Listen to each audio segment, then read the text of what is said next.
L'hippopotame inspira profondément et Bouki dit « Il bouge, il bouge, il bouge !» Les gens lui répondirent « Non, non, non, non. C'est comme ça qu'il fait quand on le tue, c'est normal. »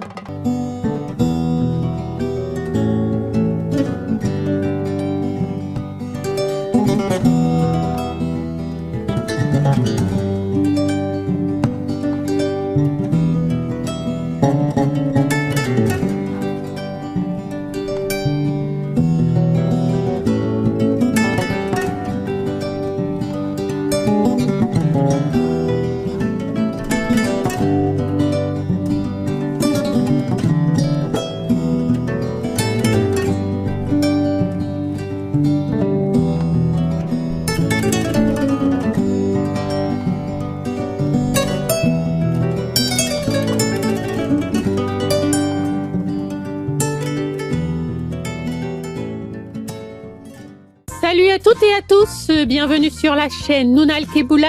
Avant de commencer, nous vous invitons à vous abonner à notre chaîne et à activer les notifications via la petite cloche en bas à droite sous la vidéo, ce qui vous permettra d'être informé des prochaines histoires publiées.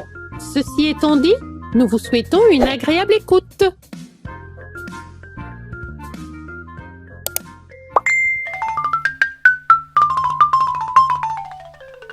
C'est un conte qui nous vient du Sénégal. Boukilienne et les oiseaux. Un jour, Boukilienne eut envie d'accompagner à la chasse des oiseaux appelés sénards. Ils lui demandèrent « Mais comment tu vas faire? Quand nous chassons, nous nous cachons dans les feuillages d'éronnés et toi, tu n'as pas de plumes pour voler? » Lienne les supplia de lui donner quelques plumes pour qu'elle puisse les suivre. Ils lui en fournirent, non sans lui dire. « Écoute, il y a des tourterelles qui font « Réveillez-vous, réveillez-vous, réveillez-vous ». Elles nous signalent l'heure du réveil, chaque matin.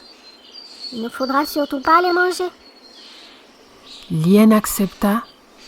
Ils s'envolèrent et se posèrent sur le rognier. Mais Bouki ne résista pas à sa grande envie de se nourrir de tourterelles.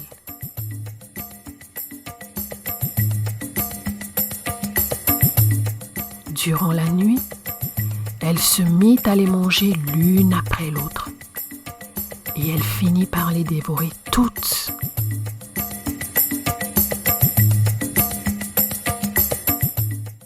Le lendemain matin, personne pour les réveiller. Un des oiseaux se leva, bien après l'heure habituelle, et réveilla les autres en criant. « Celui qui est venu avec nous a mangé toutes les tourterelles.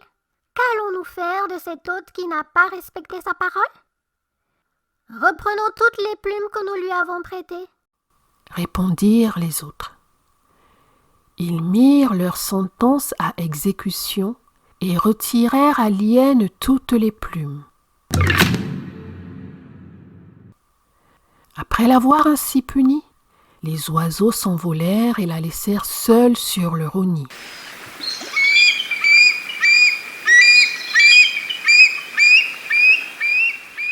Bouki ne pouvait plus descendre de l'arbre. Un hippopotame venant de la mer passait son chemin. Il leva la tête, aperçut Bouki et lui demanda « Wow, toi, que fais-tu là-haut » ? Ce sont les oiseaux qui m'ont abandonné ici. Répondit Bouki. Ils m'ont enlevé toutes les plumes que j'avais.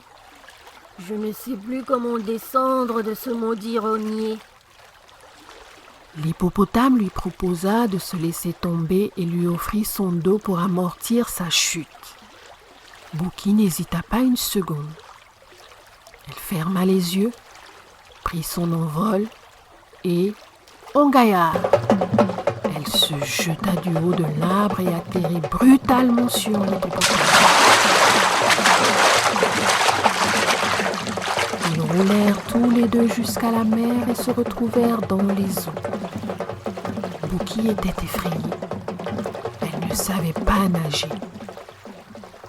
L'hippopotame lui dit encore: Rassure-toi, toute cette surface m'appartient. L'eau, c'est mon royaume. Je te demanderai juste de te pousser vers l'arrière de mon dos pour que je puisse mieux te porter.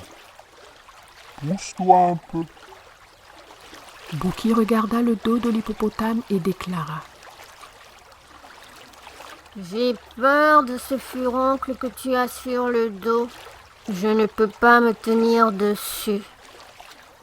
L'hippopotame lui répondit: Ce n'est pas un furoncle, c'est une bosse qui est faite de graisse. Ce n'est pas un furoncle. Bouki remonta un peu vers l'arrière du dos de l'hippopotame. Elle se mit à penser.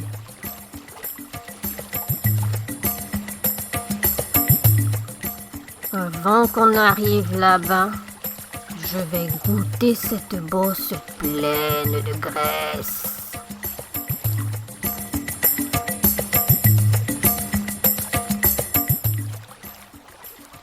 L'hippopotame entendit ces mots et lui demanda: Qu'est-ce que tu dis, Bouki? Rien. Je veux juste te remercier de m'aider ainsi à traverser cette mer.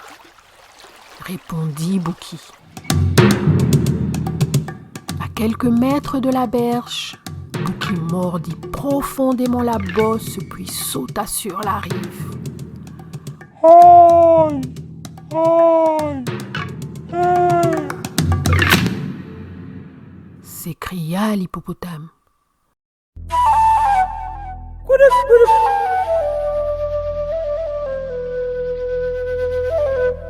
Dans l'eau, les poissons mangeront ma plaie, sur la rive aussi, les mouches en feront de même. L'hippopotame, malgré ses souffrances, regagna la rive.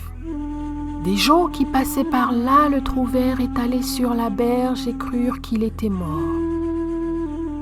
L'hippopotame leur raconta sa mésaventure. Ils décidèrent de le venger. Ils se mirent à parler à haute voix.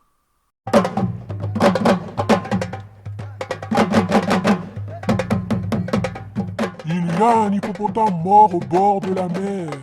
Qu'est-ce qui a bien pu lui arriver? On ne sait pas, mais il faut qu'on se mobilise pour aller le dépêcher.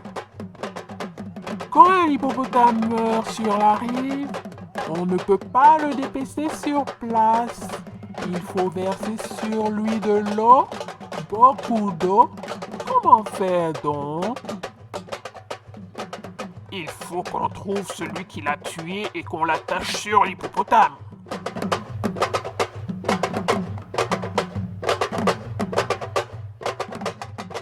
Bouki se montra et s'écria: C'est moi qui l'ai mordu. Alors, ils décidèrent d'attacher Bouki et l'hippopotame ensemble. Quand ils commencèrent à nouer les cordes, l'hippopotame inspira profondément et Bouki dit: Il bouge, il bouge, il bouge.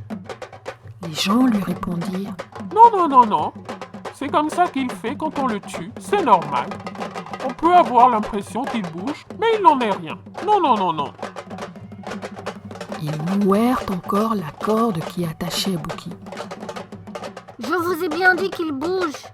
Je vous dis bien qu'il bouge. Répéta Bouki. Les gens lui répondaient toujours la même chose quand ils l'eurent solidement attaché. L'hippopotame se leva et se jeta dans la mer.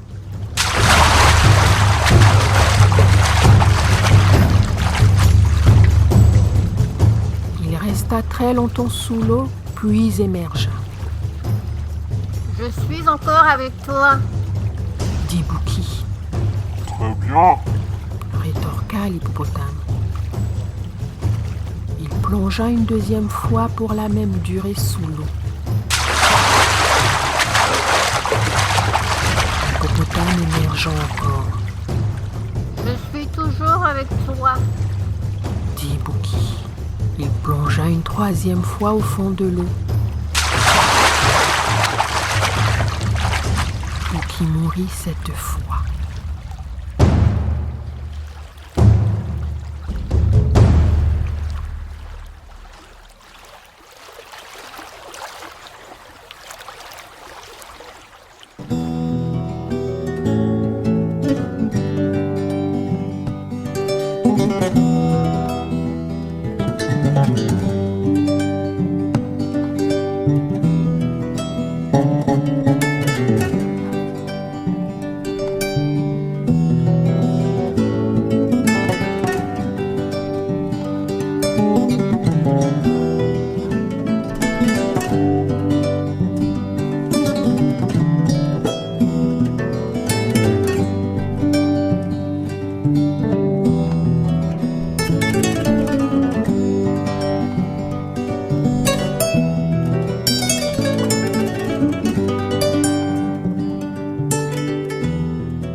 Voilà, c'est tout pour aujourd'hui. Si vous avez apprécié ce moment, n'hésitez pas à vous abonner à notre chaîne Nunal Keboulan et à activer les notifications pour être informé de nos prochains contes mis en ligne. Si vous préférez plutôt nous suivre sur les réseaux sociaux, rendez-vous sous la vidéo et cliquez sur le lien bleu dans le texte de présentation.